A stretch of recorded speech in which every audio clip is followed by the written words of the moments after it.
Let me welcome to the show. Of course, Drew McCaskill is here with his Kamala shirt on. I want to know where he got that. We'll talk about that later.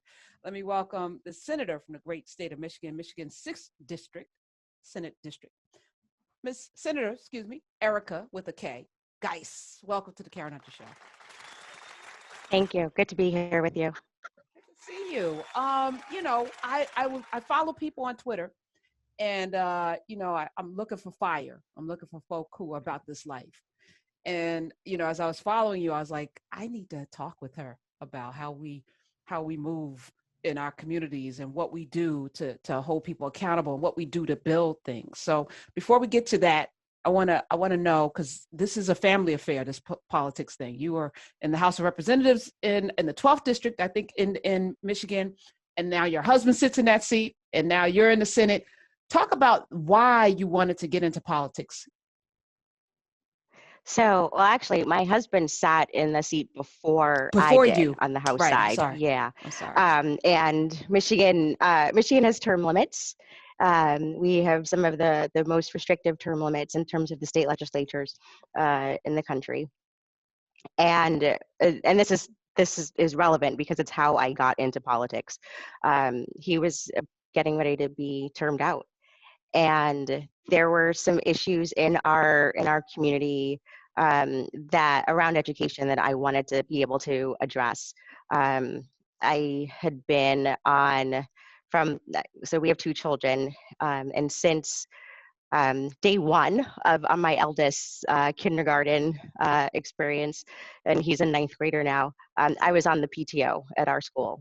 And so I was very involved in the education world, not only as a PTO mom, but also as an educator. So I taught at the community college in our area, Wayne County Community College District, in the humanities. And one of the things that occurred during his term was there was some legislation that went through the Michigan legislature that dissolved 2 school districts, 2 primarily of color school districts, the Inkster School District and also the Buena Vista School District. And Buena Vista is up north of us in the Saginaw area. And Inkster isn't in our district, but it's a neighboring community. And they dissolved the district 6 weeks before school started in 2013. And there was no concrete plan. There was no thought. There was no real involvement with the community to A, stop it from happening, but B, what did that mean for those students, for those families? And the solution was they said that for neighboring school districts, they were going to divide the school district into 4 quarters and send those kids, they would be, actually not even, at that point it wasn't even send, those neighboring school districts, of which ours was one of, would then handle those various quarters. And what that meant was they were sending the kids to disrupting them from their education and from their neighborhood schools, and sending them to another city, basically. And my concern, so geographically, the school that my kids went to was one of the closest to the community. And I was just incensed, and I was concerned as a PTO mom, how are we going to welcome these kids and these families, and what's the space, and how are we going to do this? So I actually went to the meeting that was at the our district school board, that intermediate school district that handles all of our schools in Wayne County, and the folks were naturally, understandably upset and angry and frustrated. And knowing that my husband was about to be term limited and that I was probably one of the few people in the district who'd be willing to run and who knew that there were going to be pending issues down the pike, I decided to run. So that's how I got into and as you're saying that, everybody listening, they live somewhere. I say this just about every day. Everyone lives in a community. And in that community, there are issues, right? And a lot of times we spend time bitching and complaining about the things that are happening in our community, but we never roll up our sleeves and listen. We work, right? We have children as you do. You're a mom, you're teaching, you're working, you're a wife, you got things to do. But I think we don't have the option or the luxury to not get involved, especially when it means our life. So you came when you were called because you knew what was about to happen and you stepped up. And I just want to say thank you for that. But I don't want to shame people who don't step up, because I think that, it's super important that, all of us have different ways in which we can be involved. Not everyone needs to run for office, but we got to be active in our own success and not complain or be at the funeral of our own demise. Don't wait until it gets there. So you ran, you won, right? And Yes. coming into this, I'm sure you heard from your husband what was going on, but how does one person make an impact in a legislature? Um, well, it's tough. I've served in the minority the entire time that I've been in the legislature. So I served for 2 terms in the House. The way our term limits work is that if you serve in the House of Representatives, you get up to 3 2-year terms, so a max of 6, and then on the Senate side, a max of 2 4-year terms, so that max of 8. Um, my senator was termed out in 2018, so I decided to run for the Senate seat, um, even though I hadn't termed out of the House myself. And there are so many ways that people can make a difference. So running for office, and we need more folks who are not from the usual circles of law and poli-sci to run for office, because you can't I don't think that we can make good decisions for our communities without the communities also being the legislatures being representative of our communities. Not just, we all say representation matters, so not just who we look and what our gender or sexual preferences are, sexual orientation, but in where we come from, what fields we come from, and otherwise we aren't really representing our state well. You end up with folks who don't necessarily understand the issues that impact all of our communities. And our communities are very different, very diverse. But we need we need a diverse pool of humans who want to make that impact. Um, and we also need folks who are willing to remember who we work for, and also willing to listen to what our communities are saying, and what the folks on the ground are saying. Um, that's how we make an impact. And I think when you're serving in the minority, it's the fights are a little different, right? You don't just get to push policy through and it gets rubber stamped, so to speak. You really have to work hard to get those changes, to make things that are bad less bad, which we've had to do, and also to speak out boldly for why policies that might make sense on paper but don't work in reality need to be fixed, or need to be repealed, or need to be voted against, for that matter. And that kind of led to my fiery response on Friday, thinking about many of those issues. It was, and people follow her, please, at SEN for Senator Erika with a K. Geiss, Geiss. Did I pronounce your last name correctly? Is it Geiss or Geese? Yes, you Geiss? did. Yep, Okay. it's All right. Geiss. Michigan, we've seen Snyder. I talked about him briefly. The governor who presided over the Flint water debacle, who probably will be brought up on some charges, lawsuits, etc., as he should. Um, what role did the state legislature have in redirecting that water source from Flint, from the clean water source to the one full of lead? So in terms of a direct hand in it. The legislature did not, at that time, did not have a direct hand in it.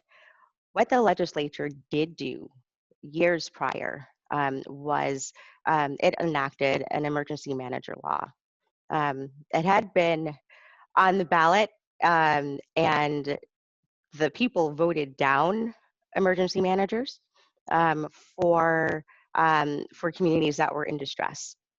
And uh, there's we have this process here where things can be taken off the ballot if the legislature takes it up and then enacts it. Um, and later, that emergency manager law, that issue came before the legislature. Snyder at that time said he was not going to sign it, and then he did sign it. So he backtracked on his initial position on it. And it's that law that put into place the emergency manager in Flint, who, um, as a cost-saving measure, decided to ignore the duly democratically elected city council, that they were planning on making a switch with their water source, from the water source that's way down in the Detroit area to a closer water source. Um, and instead of using the Karangandi River, he decided that they should switch to the Flint River, and did not want to pay for the anti-corrosion measures that needed to have occurred in order to prevent the leaching of lead into the service pipes. So had the emergency manager not been there, they would have gone with what the city council had approved, and it would have been an entirely different scenario. We would not have had an entire community poisoned, a multi-generational crisis in one of our most distressed communities.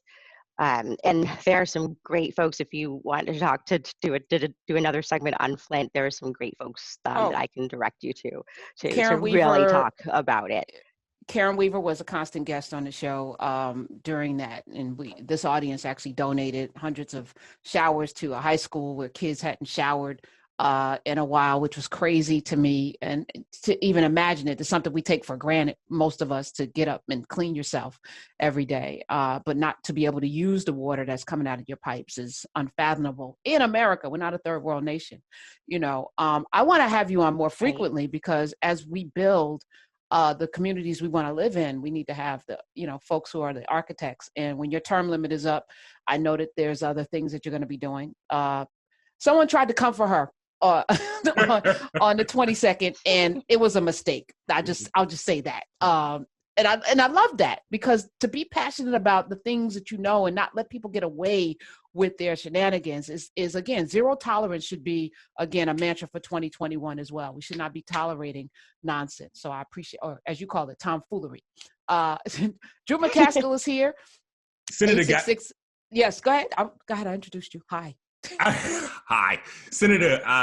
One of the things that I'm curious about is what is Michigan doing, or what is happening with the sort of white supremacist issue that is going on in your state right now. I think that a lot of us have been brainwashed by TV to think that white supremacists are like some Southern guy in a double wide trailer in rural Mississippi. But we see white supremacy everywhere where there are people of color, particularly Black folks, who are exercising power in mass in any way. Those seem to be epicenters of where white supremacy shows up and just shows its ass. And it feels like that Michigan, I don't know if it's because of the power of the Black voters in places like Detroit, et cetera, but Michigan feels like it has a problem. At the government level, is there any conversation about this clear and sort of and present danger at the state level going on in any way? Wow, I love how you put that, a clear and present danger. Um, Over the past few years, it has been becoming um, coming out from hiding. Um, there are towns in Michigan where every Black person, every person of color knows you do not stop it. We're not talking sundown towns either.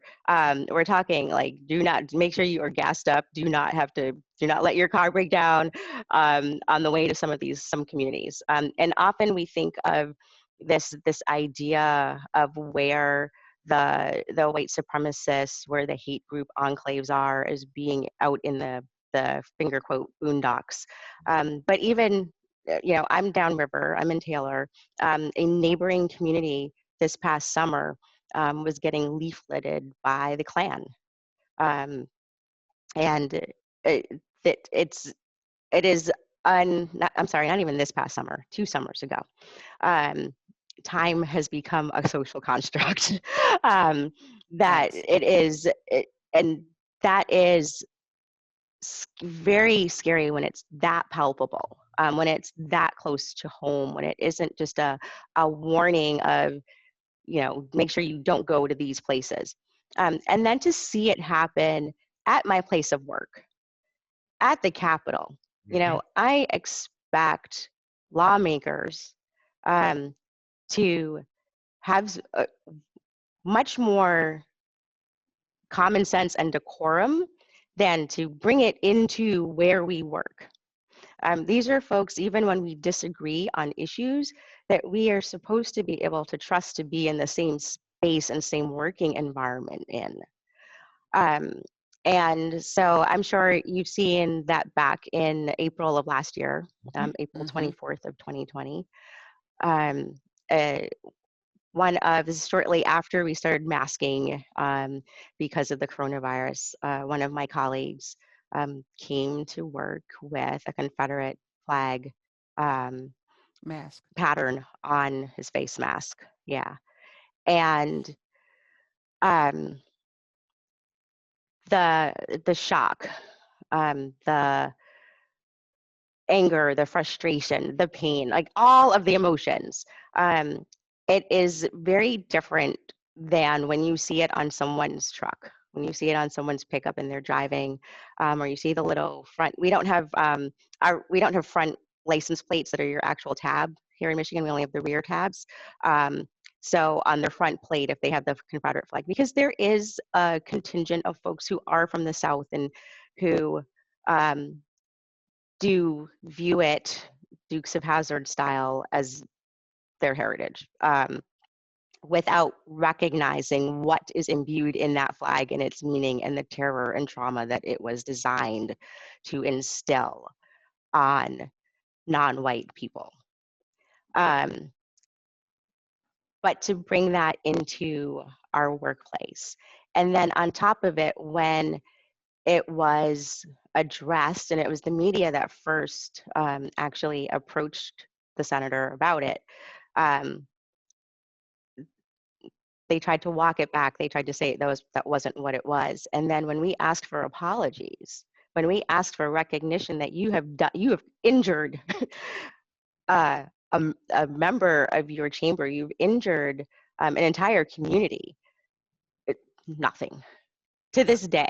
And I introduced a resolution to censor the individual because it flies in the face of all of our rules of decorum and for our chamber. And one of my other colleagues, Senator Santana, introduced a bill to prohibit the presence of the Confederate flag and other symbols of hate in the Capitol.